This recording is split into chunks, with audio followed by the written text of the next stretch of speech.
Hello दोस्तों, मैं फिर से प्रेरणादायक कहानी लेकर के आपके सामने आई हूँ। रोज़ की तरीके से आज भी एक कहानी आपके सामने परोसूंगी। मैं doctor Manju Jain, retired associate professor from SN degree college Kanpur. मेरा आपको नमस्कार है। तो दोस्तों, हम बचपन में अपनी माँ से अक्सर सुना करते थे कि यदि कहीं आपको अपने कुर्ती में, ब्लाउज़ में कहीं बटन टाँगना हो तो आप इतनी बड़ी सुई या तलवार को नहीं करेंगे ना, सुई से ही करेंगे। यानी वो ये हमेशा यह कहा करती थी कि जहाँ काम आवे सुई, तलवार क्या करे। तलवार से तो हम बटन टाँग नहीं सकते हैं, या कोई अन्य काम जहाँ सुई का है तलवार से नहीं कर सकते हैं। तो दोस्तों, हमारे जीवन में भी कभी कभी हम सोचते हैं ना कि ये बहुत बड़ा पद वाला है, बहुत प्रतिष्ठा वाला है, बहुत पावरफुल है, यानी पॉलिटिकली वो पावरफुल भी है और सोशली वो बहुत ही ज़्यादा प्रेस्टिजियस है, प्रेस्टिज वाला है, और उसका क्लास भी बहुत ऊंचा है, उसका पद बहुत ऊंचा है, बहुत ऊंचे पद पर प्रतिष्ठित है वो। तो हम ऐसे लोगों को अहमियत देते हैं और छोटे लोगों को हम भूल जाते हैं, या भूलने का नाटक करते हैं, या उनको तरफ ध्यान नहीं देते, तवज्जो नहीं देते, उनकी बात को अहमियत नहीं देते हैं या प्राथमिकता नहीं देते हैं। लेकिन कभी कभी ये छोटे लोग ही हमारे जीवन में काम आते हैं। चलिए मैं एक कहानी सुनाती हूँ। शीर्षक भी इसका थोड़ा सा, कहानी तो छोटी, शीर्षक थोड़ा भीम का है। क्या है? हर छोटी सी चीज़ का भी महत्व होता है। तो क्या है कि एक कार कंपनी थी, उसका जो मैनेजिंग डायरेक्टर था, एमडी था, उसका नाम बहुत दूर दूर तक फैला हुआ था। बहुत अच्छी गाड़ियाँ थी देश विदेश में। तो उसने एक नई कार लॉन्च करने का सोचा। तो इसके लिए उसने इंजीनियर को अपना कारभार सौंपा कि भाई ठीक है इंजीनियर, तुम एक नई कार ऐसे निकालो और जो कि विदेश में और भारत में और सब जगह ये काम आती रहे। उसने सोच समझ करके और एक गाड़ी खड़ी कर दी। अब जब वो अपने शोरूम से बाहर के लिए आने लगी, उसको दिखाने के लिए, उसके प्रदर्शन के लिए, तो क्या है, वो गाड़ी तो फाटक के अंदर से जो दरवाज़ा था अड़ गई, अड़ियल टट्टू बन गई। वो ना इधर खस के ना उधर, ना बैक, तो फंस गई। अब क्या है कि वहाँ के लोगों ने, जो बड़े बड़े इंजीनियर थे, धक्का दे के, कभी आगे धक्का कभी पीछे धक्का के लिए करते रहे। अब कैसे, क्योंकि डेमो करना था उसकी गाड़ी का, समझ में ना आए। बड़े से बड़े इंजीनियर ने ये कहा कि आप ऐसा करिए सर कि ये जो चौखट है जहाँ फंसी हुई है उसको 2-3 इंच तोड़ दीजिए तो गाड़ी निकल आएगी अपने आप से।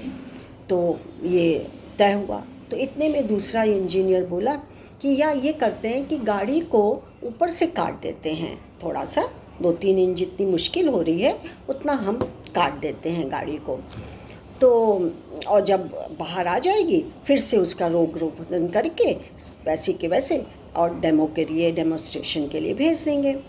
तो मतलब बातचीत हो ही रही थी, इतने में वहाँ का वॉचमैन था, बगल में ही खड़ा था वॉचमैन, वो सुन रहा था। तो बोला, साहब छोटी मुँह बड़ी बात, मैं आपको एक सलाह दूँ।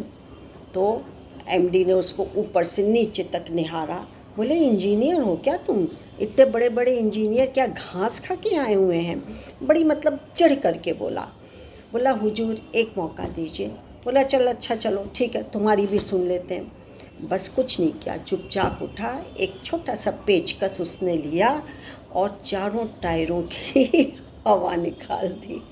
पचक गई, नीचे हो गई, ड्राइवर ने गाड़ी बाहर निकाल दी। कहानी ख़त्म दोस्तों। मैं क्या करूं, कहानी इतनी थी। क्या हुआ आप बताइए ना? जहाँ काम आवे सुई, तलवार क्या करे? यहाँ सुई वही वॉचमैन था। तो दोस्तों, कभी कभी क्या होता है कि हमारे सामने बहुत बड़े बड़े लोग होते हैं, हम उनकी तरफ ध्यान देते हैं, लेकिन छोटे लोगों के ऊपर ध्यान नहीं देते। लेकिन कभी सोचा है, कहीं भी, हमारे यहाँ भी, इंडिया में भी, भारतवर्ष में या भारतवर्ष के बाहर भी आप जाते हैं, देश विदेश में भी जाते हैं, तो क्लास भी अलग अलग होता है, अपने अपने काम के द्वारा वो बटा होता है। आप हमारे भारतवर्ष में सोच लीजिए, यदि रिक्शे वाला ना हो, यदि वो कारपेंटर ना हो, मोची ना हो, स्वीपर ना हो, काम करने वाला ना हो, या बुक बाइंडर ना हो, तो क्या होगा? कौन करेगा ये सब सारे काम करेगा? इसलिए हमें उसी पहिए की तरीके से हमें भी अपने दिमाग की सोच की जो बेफालतू की सोच है या गर्म हवा है उसको फुस से कर देनी चाहिए, यानी पंचर कर देनी चाहिए, निकाल। दिमाग पंचर नहीं करने को कह रहे हैं, अपनी हवा को, गर्म हवा को आप निकाल दीजिए। यदि ऐसा किया गया तो जीवन के अनेक अनेक समाधान अपने आप ही निकलते चले आएंगे, क्योंकि उसके बाद क्या है, आपके सामने समाधान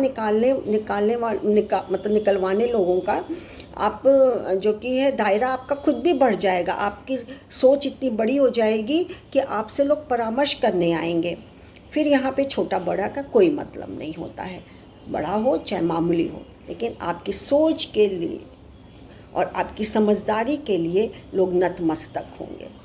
कहानी का सार यही है।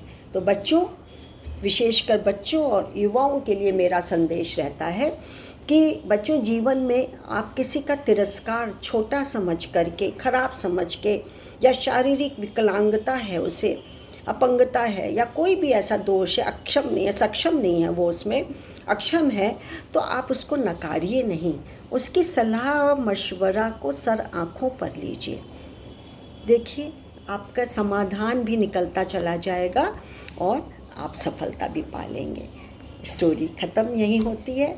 एज़ यूजुअल मैं आपसे इजाज़त लेती हूँ और एक नई कहानी का वादा करके आपको नमस्कार करती हूँ। Thank you.